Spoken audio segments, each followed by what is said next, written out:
Hey everybody, welcome back to Double D Vintage Baseball Cards. My name is Dylan.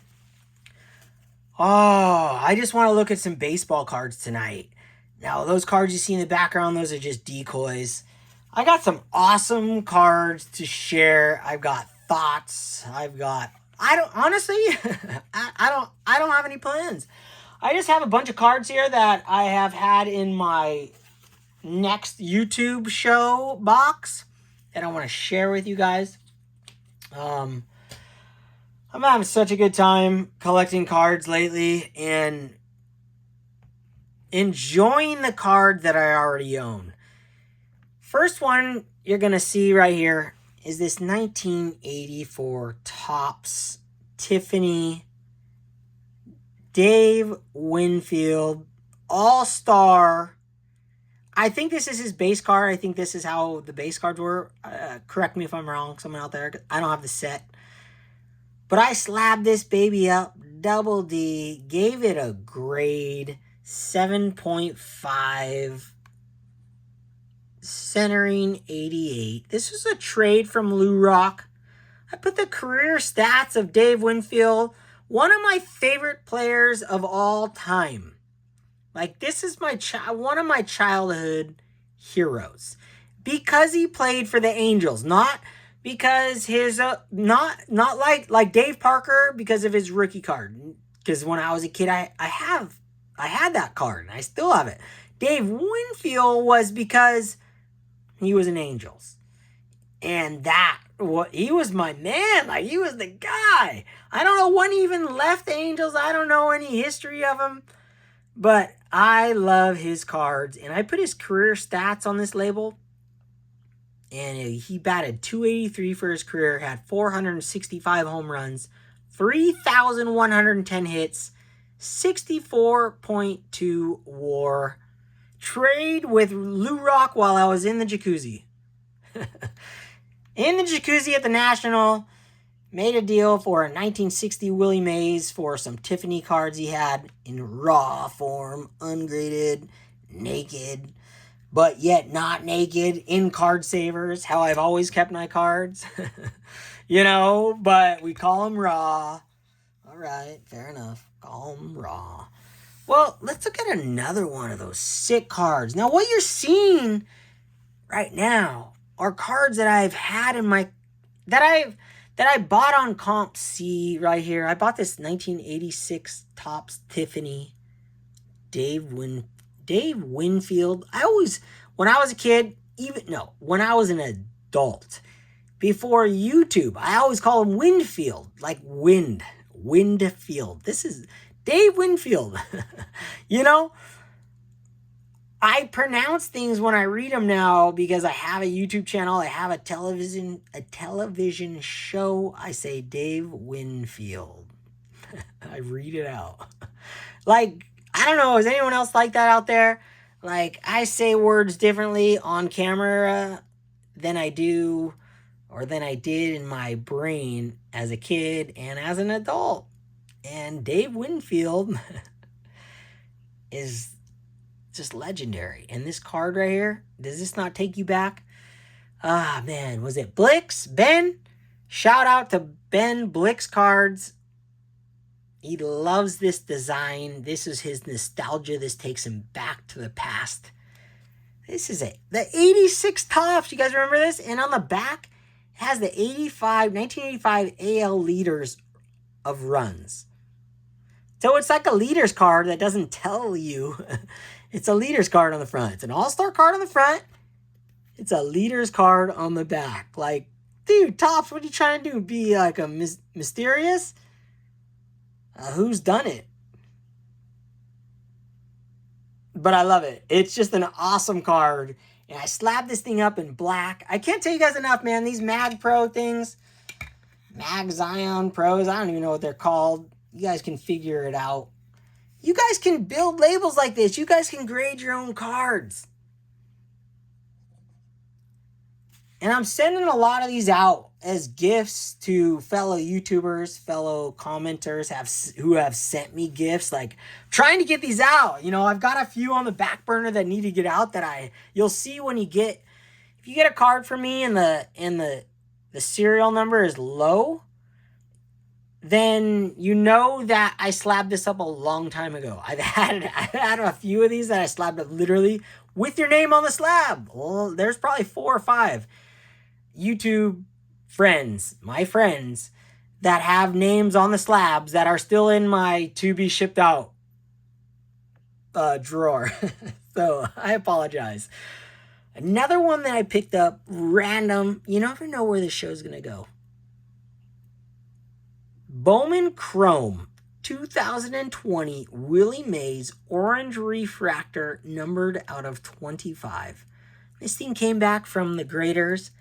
Look at this. See, I take back everything I said in the last episode of I would only buy semi-stars ungraded in raw form. You know, I never say only or never. If I say never or only, I'll do it again. That's just part of it. Never do that. I'll do it. Don't worry. Trust me. This thing was like, I want to say $13 or $22. It has been in my show box, YouTube show for so long. I'm like, I'll bring it up in this show. I'll bring it up in this show. I never get to it. But this thing is incredible. And now, let me give you a little facts about the cards. You know, I'm not Mancini. I don't have it memorized. But, it's not even on the slab. It says 1 in question packs. That just means that Baseball Cardpedia or the other websites didn't have the information for the orange refractor. But I do know these were box toppers. They were in packs of box toppers. In each box topper, you got a Willie Mays card. Correct me if I'm wrong out there. You most likely got the base card. And or you got a gold refractor or other refractors. And the orange is one of the hardest ones to get. It's incredibly hard to get. And it's not incredibly expensive. I bought this like when he died. I think I bought this either before or literally within the week that he died. Rest in peace, Willie Mays. Arguably, Rick, vintage oddball cards. The greatest player of all time in most people's opinion. I have different opinions. On an overall scale, Willie Mays, it's hard to argue against him. Let me put it that way. I just think I used to be like this guy, like a Warren Spahn guy or Nolan Ryan forever, like guys that played a long time and their stats got built up. I was never a WAR guy until YouTube. I never went on like the stats, StatCast or whatever I go on now. I never went on those before YouTube. I just always loved Mickey Mantle, I always loved Mickey Mantle. And now I always collected Willie Mays too. I think Willie Mays is one of my first graded vintage cards I ever purchased. I think that 58 All-Star card was at least in the top first 4 Willie Mayses I ever purchased. Because he was cheaper than Mantle. Man, I bought Willie Mays before I bought Mickey Mantles. Let me put it that way. I didn't know the stats of Willie Mays. I would have bought a lot more along the way if I knew how great Willie Mays was. I didn't even know how good Mickey Mantle was. But I look at the stats now and I see guys like Mickey Mantle. I see that he has these giant years, like 56, 57, like 3 years where he had giant, like his WAR is extremely high. One of the greatest of all time. Willie Mays had an incredible career and had some insane seasons. Some of the best ever. And more than Mickey Mantle on an overall basis. But I always just go back, like, I just defend Mickey Mantle is what it is. I can't argue against Willie Mays being the greatest player of all time. Or Babe Ruth. Babe Ruth, he looked old and slow in his elderly years. But we forget that his childhood was spent playing baseball every single day. All day. 24 hours a day in the orphanage. Like, I guarantee that guy played baseball as much as Shohei Ohtani played baseball in Japan growing up, and how Japan the Japanese are so intense on their workout and their work ethic, and they crush us in the World's Baseball Classic now, right? Crush us, but they are incredibly talented. But Babe Ruth, Willie Mays, it's impossible to argue against them as being the greatest of all time. But I don't people don't poo-poo Mickey Man all the time, but on YouTube I feel like he's like, his cards are too expensive, and I get it, but it's Mickey Mantle, and you look at his power seasons, 56, 57. I know he had one more huge one. Unbelievable. Willie Mays, consistent and an incredible all-around player. And you could put Hank Aaron right up there with the greatest of all time. Top 4, Well, let's just go back to looking at cards while I'm rambling. And let's look at this 1990 Topps Tiffany. Cal Ripken Jr. Saved by the Bell design. Record breaker. 89. Is this not like the sickest, most... Like, if you're in my era, I'm 44 years old. I was born in 1980. When I see this card, first, my childhood says this is a fake card because it's glossy. It's the Tiffany version. I literally told a friend back when I was, he was in my Boy Scouts, Cub Scouts, I think at that time. And I thought he had fake cards because they were glossy. I thought he bought, I go, dude, your cards are fake. Come to find out, no. And it was 1990 Topps, so I was 10 years old. I remember it vividly in his room, and I told him his cards were fake. I go, dude, those are fake. I didn't know Tiffany's existed. I didn't know they made these special sets to the dealers. And if they wanted to buy them, they could. Now I know as an adult, I think these are the parallels of the past. Yeah, they made 5,000 of these or 10,000. I don't know. But they're not unlimited supplies. They're like the golds of now. The 2024, where they numbered them to 2024. These Tiffany's are like the golds of now. That's kind of how I put them. Even though today I think they still make limited sets, Tiffany style sets. They did in the 2000s. But these, to me, are... They hold value. They hold a collectible value to them. That's why I love the Tiffany's. And I don't need every 1990 Topps card. So when I get one, this one has been in my... I might even have shared this card before. Ungraded, from Comp C. I've had this thing probably for 6 months to a year. Probably on Comp C for a year. And... it's been in my box to be slabbed up, upgraded. Shout out to Andrew, commenter. You know who you are. Cal Ripken Jr. But that's what the cards you're seeing now. Some of them, I just slabbed this up last week. I'm going through cards that I've already purchased, that I've had ready to be slabbed, and I'm almost caught up. I'm almost down to not slab anything. I'm almost just, okay, well, time to buy some more Tiffany cards because I think they hold value. And they're really beautiful looking. And when I was a kid, I thought they were fake. And if I want to have the base cards, and I do have an album of some base cards, I can buy the set for like $8. But these cards are just awesome. There's a rarity to them, a scarcity to them, and I can grade them myself. It's got a 9, centering of 90, which is huge for this era. You'd be blown away how hard it is to get some cards centered. Career stats on Cal Ripken Jr. I put right on the flip. 276 average, 431 home runs, 3,184 hits, 95.9 WAR. One of the greatest to ever play the game. Period. End of sentence. Love collecting these Tiffany cards. Love upgrading them into my collection, into my slabs. And you can do it too for very inexpensive. You don't have to pay the graders. And if you're not selling them like me, like who cares? That card would probably cost in a 9, that Cal Ripken Jr. 1990 Tiffany in a PSA 9, probably going to cost you anywhere from 18 to 30 bucks. Maybe even higher. And I bought that card probably for like $1.60. And it cost me $1.50 because I buy these things in bulk and I and I got a deal on them. Say it costs you $3 to buy these slabs. You can print them yourself, have them print them. I mean, into the card for $4. I was into the card for like $3, $3.50. I just love it. I love that there's value there, and I can collect my nostalgia. So that's how I'm doing my collection, guys. I love it. These are going in binders. I'm not buying every 90 and 84 and 86 Topps card I see in Tiffany. And I'm slabbing so many that are going out to friends. And I'm not going to share them on here because I'm shipping them straight to the guys at some point, whether I'm late. Look at this card right here. 1988 Topps Tiffany, Vince Coleman. You guys remember Vince Coleman? He came out hot. 86, I think was his rookie.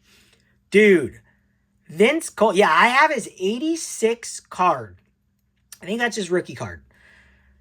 I have his 86 Topps card, his regular card, in a cello pack, sealed up, and he's on the cover. It's just like the sickest. Vince Coleman, to me, this is my guy when I was a kid. Like, he was so pumped up, so cocky, so fired up. So I put his 87 stats on here. He batted .289, 180 hits, 109 stolen bases in 1987. This is his 88 card, but I put his 87 stats on there because it's an 87 record. WAR of 2.8 for the season. So really, a really low WAR. Like, not that great of a season. And this guy, I bet you in 1988, this card was probably worth like $5. Probably bought this card for like 60 cents. There's not, no, do I think this card's going to go up in value in the future? No. Now, Cal Ripken has a chance, but I think it'll always hold the value that I put into it. I think I could sell this card as is for what I paid for it. Most likely more with the slab. Just like you can with PSA. I'm not going to get PSA prices, but I just love it. I mean, I had my wife match the colors, the white lettering on the double D to the Record Breakers white to the red. Oh, it's just an awesome card. I mean, you can be in this hobby and not spend a lot of money. And not just not spend a lot of money and just have a box of random cards. You can make them look like masterpieces. These are dollar cards, $20 card, dollar cards in slabs, in cases that you can make them look how you want. And they look like masterpieces to me. They look like how I want my baseball cards to look. They look graded by PSA, but yet even better. Because I can do like epic colors, and I can, even if you want to do them all red, you want to make them look just like PSA, they'll look just like PSA. You don't even know the difference when you're looking through your album. I know I'm pumping the horse, and I don't even tell you guys where to get these. You guys can figure it out on your own. I think there's just so much way to enjoy this hobby and to make your collection, your low dollar collection, look like $1 million collection. That's what I love about collecting. I love making my cards look like $1 million when they're worth, some are worth $2, $1.50. This Tony Gwynn autographed, pack pulled 1992 Fleer Ultra card. So this has, the way you tell these are legit, they have a pop out. They have a stamp. It says Fleer on it. Right there, you can see it. That's how you know these are pack pulled. And you can see the indentation on the back. These came in those packs. I remember opening, many of these 92 Fleer Ultras when I was a kid. Never pulling an autograph of Tony Gwynn. They think there's 2,000. On the flip, I put unknown because we don't really know how many. But a card like this, back in 1992, when I was a kid, if you looked in the Beckett from 92, 93, I think this thing was $400. And you can buy this card ungraded, slab it yourself, $45, pack pulled, Tony Gwynn autograph. Like, guys, this is what I'm talking about. This is what brings me back to my past and makes me excited about collecting our cards like this. These ones that take you back to when you were a kid and you were going to open a pack. And if you pulled this Tony Gwynn autograph when you were a kid, you would have lost your mind. You would have thought you won the lottery. You're like, you're going to heaven. That's it. You won. Game over. Life's done. And you can buy these cards now for like pennies compared to what they were then. And it can take you right back to that moment as a kid and just be like, wow, that is sick. That's a Tony Gwynn autograph.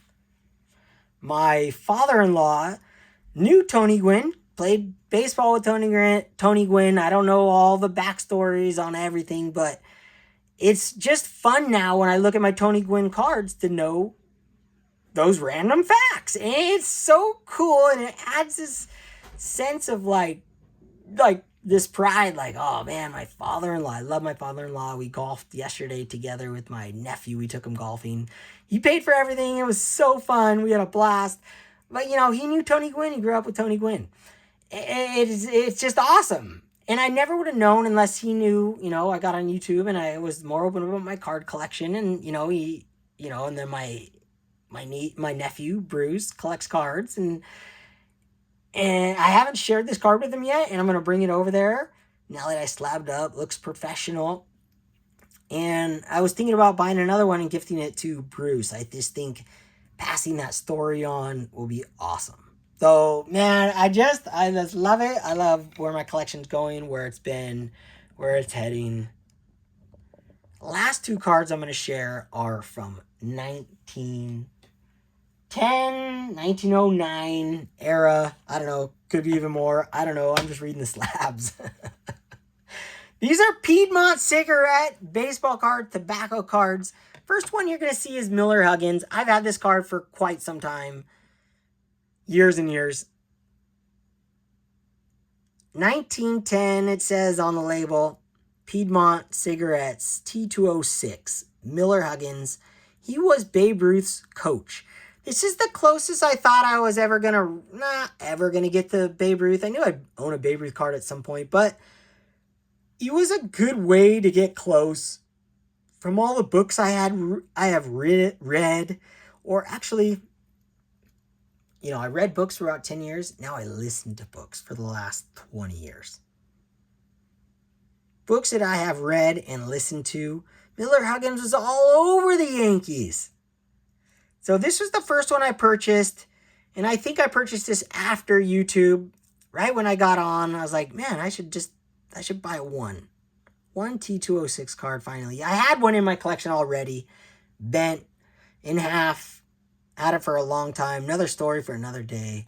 This is how I wanted my cards to look back then. I didn't care about centering so much. It was more just like, let me look at a really nice looking baseball card.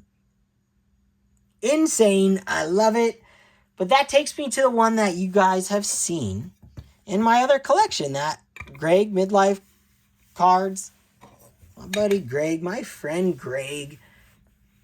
I love that his dad is a Topps fan. I just freaking love it. Because I'm a freaking Topps fan, you know? And you got Greg like going after these old things. But Greg's collection of the New York Yankees captains just blew my mind. Instantly I go, oh, I need to have that. I need to go after those one day. And the one day came when he sent me a listing, because I told him, I go, hey, because I don't care about the hunt. I'm telling you guys, I really don't care. The hunt is cool, it's fun, it passes time, but I'd rather spend it in other ways.